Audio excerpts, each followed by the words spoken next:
Welcome to another video of ancient Greek terms. Today we're going to look at the position of Archon. The Archons were kind of like today's magistrates. They first appear as aristocrats and nobility who were advisors to the king during the Archaic period.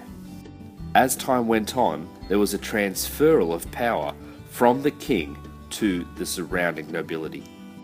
Let's use Athens as an example.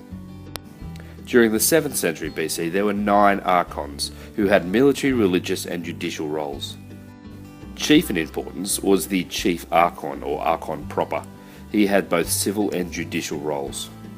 He presided over the bulle and held quite a bit of power there, as well as the ecclesia. Next there was the polemarch, who was both military commander and handled foreign litigations.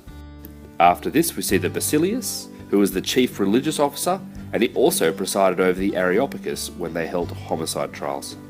Next there were 6 themistatae, which literally means to determine customs.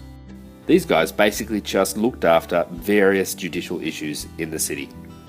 As the 7th century turned into the 6th, we start to see some pretty strict eligibility criteria set in place. In fact, the Archons had to be looked at and examined by both the law courts and the bulle.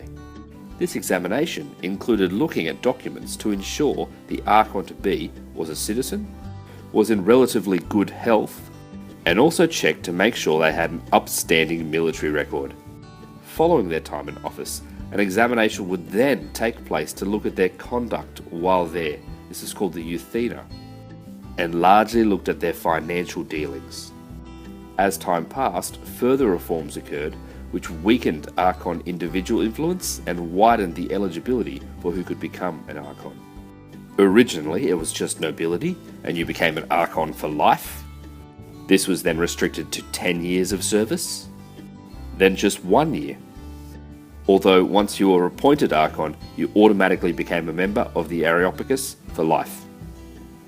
Solon's main reforms in regards to Archons was to widen the eligibility to the top 2 property classes. The reforms of Cleisthenes made the ecclesia the one who elected the Archons. Then in 457 BC, the eligibility was widened still to the top 3 property classes. But it's during the 5th century that we see reforms which seriously weakened the power of the Archons. Firstly, the polemarch was replaced by the 10 strategoi, one from each of the 10 tribes to look after the military. These 10 strategoi also replaced the polemarch when it came to administrative duties, and basically reduced them to becoming judicial officers, and not even judicial officers that made a judgment. Instead, they basically took part in preliminary inquiries, then handed the case over to the jury and presided over the case.